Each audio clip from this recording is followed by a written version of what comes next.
नमस्कार दोस्तों, स्वागत है आप सभी का एक बार फिर से आपके अपने YouTube channel study with R K ma'am पर।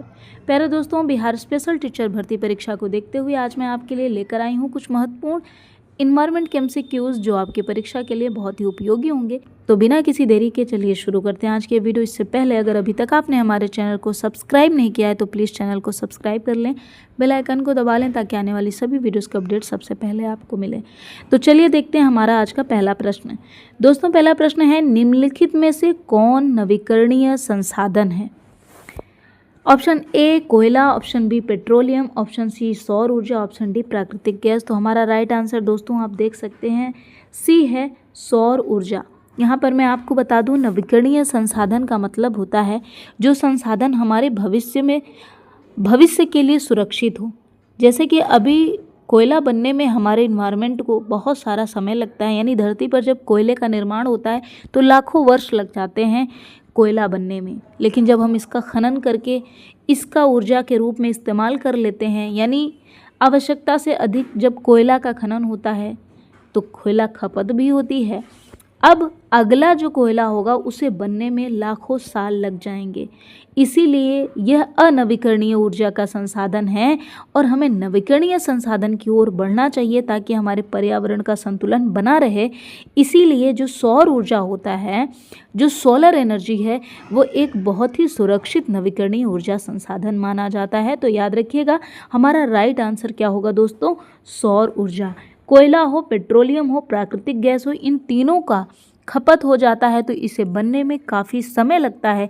इसीलिए ये अनवीकरणीय ऊर्जा के संसाधन माने जाते हैं। ठीक है, आइए देखते हैं अगला प्रश्न। वृक्ष अपने भोजन को स्वयं बनाने की प्रक्रिया को क्या कहते हैं? यानी जिस प्रक्रिया के द्वारा पेड़ पौधे या वृक्ष अपना भोजन बनाते हैं उस प्रक्रिया को क्या कहा जाता है? ऑप्शन ए श्वसन, ऑप्शन बी पर्णोत्सर्जन, ऑप्शन सी प्रकाश संश्लेषण, ऑप्शन डी अंकुरण। तो हमारा राइट आंसर क्या होगा दोस्तों? बहुत ही आसान सा जवाब है प्रकाश संश्लेषण। ठीक है, आइए देखते हैं अगला प्रश्न। वैश्विक तापमान वृद्धि के लिए मुख्य गैस कौन सी जिम्मेदार है? ऑक्सीजन, नाइट्रोजन, कार्बन डाइऑक्साइड या हाइड्रोजन। तो हमारा राइट आंसर क्या होगा दोस्तों? Option C carbon dioxide. जी हाँ दोस्तों, ग्लोबल वार्मिंग के लिए जो सबसे ज़्यादा जिम्मेदार गैस मानी जाती है वो कार्बन डाइऑक्साइड मानी जाती है। इसीलिए ज़्यादा से ज़्यादा हमें पेड़ लगाने चाहिए ताकि ऑक्सीजन का मात्रा बराबर से हमारे इन्वायरमेंट को मिलता रहे। ठीक है, आइए देखते हैं अगला प्रश्न। निम्नलिखित में से कौन सी ग्रीन हाउस गैस नहीं है? मोस्ट इंपॉर्टेंट क्वेश्चन है, कई बार एग्जाम में पूछा जाता है। याद रखिएगा जब नहीं शब्द आए तो उस पर हमें ज़्यादा ध्यान केंद्रित करने की आवश्यकता होती है। तो ऑप्शन ए है methane, option B nitrous oxide, option C oxygen, option D carbon dioxide. तो हमारा राइट आंसर होगा दोस्तों, जल्दी से बता दीजिए, उत्तर है हमारा सी ऑक्सीजन। ये ग्रीन हाउस गैस नहीं है, जबकि कार्बन डाइऑक्साइड एक ग्रीन हाउस गैस है जिससे ग्लोबल वार्मिंग भी होती है। मीथेन और नाइट्रस ऑक्साइड क्या ग्रीन हाउस गैस है? तो कमेंट बॉक्स में ज़रूर बताइएगा। आइए देखते हैं अगला प्रश्न। दोस्तों, ओजोन परत वायुमंडल के किस हिस्से में स्थित है? Option A troposphere, stratosphere, option C mesosphere, option D thermosphere. दोस्तों, अब जो टर्म होता है वो इंग्लिश का होता है, यानी आपसे क्षोभ मंडल, सप्ताम मंडल ऐसा नहीं पूछा जाता। तो याद रखिएगा अंग्रेजी का ये शब्द ही आपके लिए बहुत महत्वपूर्ण होने वाला है। तो हमारा राइट आंसर होगा ऑप्शन बी स्ट्रेटोस्फियर। जी हाँ दोस्तों, ओजोन परत वायुमंडल के स्ट्रेटोस्फियर लेयर में पाया जाता है। ठीक है, आइए देखते हैं अगला प्रश्न। हमारा छठा महत्वपूर्ण प्रश्न है, निम्नलिखित में से कौन सा अपूर्णीय संसाधन है? यहाँ पर अपूर्णीय शब्द है दोस्तों, यानी असंधारणीय, नॉन सस्टेनेबल। जैसे कि अभी हमने देखा था पहला प्रश्न नवीकरणीय, उसी प्रकार से यहाँ पर अपूर्णीय संसाधन मैंने दिया है।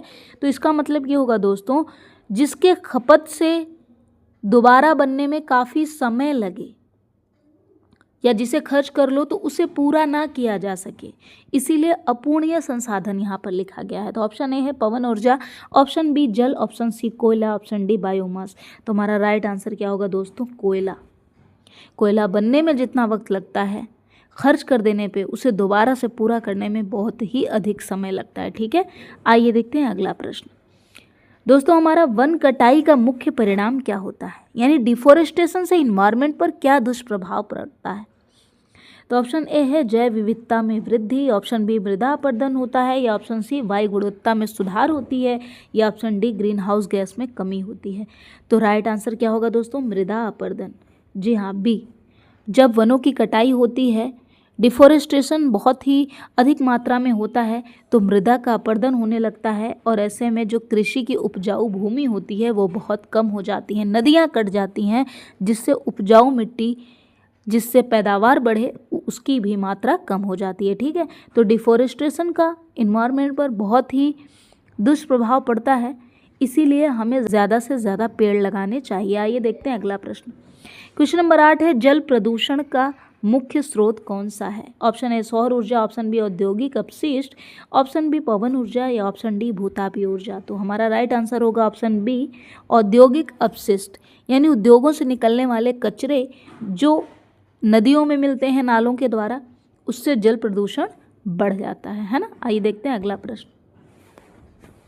हमारा 9वां महत्वपूर्ण प्रश्न है दोस्तों, बायोडाइवर्सिटी से क्या आशय है? बहुत ही महत्वपूर्ण टर्म है इन्वायरमेंट का।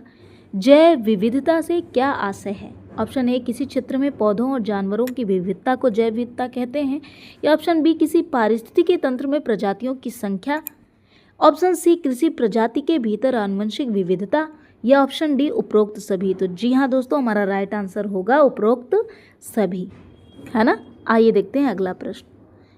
पानी की बचत के लिए कौन सा उपाय सही है? नल खुला छोड़ देना चाहिए? ये तो बिल्कुल नहीं होगा। ऑप्शन बी जल कुशल उपकरणों का प्रयोग करना चाहिए, ऑप्शन सी पौधों को दोपहर में पानी देना चाहिए, या ऑप्शन डी लंबा लंबा स्नान करना चाहिए। तो जाहिर सी बात है ये तीनों अपने आप में बहुत ही कमज़ोर ऑप्शन है, तो हमारा राइट आंसर क्या होगा? जल कुशल उपकरणों का उपयोग करना चाहिए, है ना। आइए देखते हैं अगला प्रश्न। वायु प्रदूषण का क्या परिणाम होता है? हमने जल प्रदूषण का परिणाम देखा, हमने डिफोरेस्टेशन का परिणाम देखा, तो अब यहाँ पर हम देखेंगे कि वायु प्रदूषण यानी एयर पोल्यूशन का क्या परिणाम होता है हमारे एनवायरनमेंट पर। क्या अम्ल वर्षा होती है, श्वसन स्वास्थ्य में सुधार हो जाता है, या वैश्विक तापमान में कमी होती है, या कृषि उत्पादन में वृद्धि होती है? तो दोस्तों बहुत ही महत्वपूर्ण है, हमारा राइट आंसर होगा एसिड रेन। जब वायु प्रदूषण होगा तो उसमें एसिड की मात्रा बढ़ जाएगी और अंततः परिणाम क्या होगा? एसिड रेन होगा, जिससे हमारी कृषि पर बहुत ही ज़्यादा दुष्प्रभाव पड़ता है। ठीक है, आइए देखते हैं अगला महत्वपूर्ण प्रश्न। ऑप्शन 12 है ग्रीन हाउस प्रभाव का मुख्य कारण क्या है? ए वन कटाई, बी ग्रीन हाउस गैसों का उत्सर्जन, सी ओजोन परत में कमी, या डी मछली पकड़ना, अति मछली पकड़ना। तो दोस्तों ग्रीन हाउस प्रभाव का मुख्य कारण ही होता है ग्रीन हाउस गैसों का उत्सर्जन। जितना ज़्यादा उत्सर्जन होगा उतना ज़्यादा ग्रीन हाउस इफेक्ट होगा। बहुत ही महत्वपूर्ण टर्म है। यहाँ पर ये हमारा पहला एनवायरनमेंट का एमसीक्यू सीरीज़ है, जिसमें मैंने सरल प्रश्नों को लेना शुरू किया है। सरल से हम कठिन की ओर बढ़ रहे हैं। आगे के जो भी आपके एमसीक्यूज़ आएंगे वो और भी ज़्यादा एग्ज़ाम ओरिएंटेड होंगे, तो चैनल को फॉलो करते रहिएगा। ऐसा नहीं कि आपने देखा स्किप कर दिया। ये सरल प्रश्न भी हमें एग्ज़ाम में कठिन लगते हैं क्योंकि बहुत ज़्यादा कन्फ्यूजिंग हो जाते हैं। तो जब हम सरल प्रश्नों को गलत करना शुरू कर देते हैं तो वहीं से हमारी जो सिलेक्शन की कैपेसिटी होती है, जो सिलेक्शन की ओर हम बढ़ रहे होते हैं, वो कहीं ना कहीं घटने लगता है ना। आइए देखते हैं आगे। निम्नलिखित में से कौन सा नवीकरणीय ऊर्जा स्रोत है? देखिए नवीकरणीय कई बार हो चुके, 2 से 3 प्रश्न मैंने जानबूझ कर लिए हैं क्योंकि इससे एक प्रश्न आपको ज़रूर आपके परीक्षा में देखने को मिलेगा। तो ऑप्शन ए नाभिकीय ऊर्जा, ऑप्शन बी पवन ऊर्जा, ऑप्शन सी प्राकृतिक गैस, ऑप्शन डी कोयला। इससे पहले हमने पवन ऊर्जा को नहीं लिया था, तो इससे आपको ये भी याद हो जाएगा कि नवीकरणीय ऊर्जा में पवन ऊर्जा, सौर ऊर्जा भी आते हैं। तो हमारा राइट आंसर क्या होगा? ऑप्शन बी पवन ऊर्जा। ठीक है। निम्नलिखित में से कौन सा जैविक रूप से अपघटनीय पदार्थ है, यानी बायोडिग्रेडेबल पदार्थ है? ए प्लास्टिक, कांच, खाद्य अपशिष्ट, या एल्यूमिनियम। तो हमारा राइट आंसर क्या होगा दोस्तों? खाद्य अपशिष्ट। आइए देखते हैं अगला प्रश्न। दोस्तों आज की एमसीक्यू सीरीज का ये लास्ट क्वेश्चन है, बहुत ही महत्वपूर्ण है।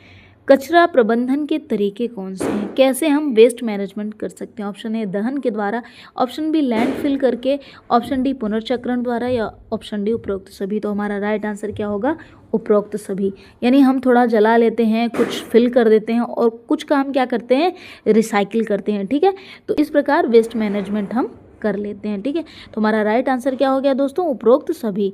तो आज की इस वीडियो में इतना ही दोस्तों। आपको ये वीडियो कैसी लगी कमेंट बॉक्स में ज़रूर बताइएगा। जल्दी मिलते हैं हम नेक्स्ट MCQ में। तब तक के लिए धन्यवाद। जय हिंद।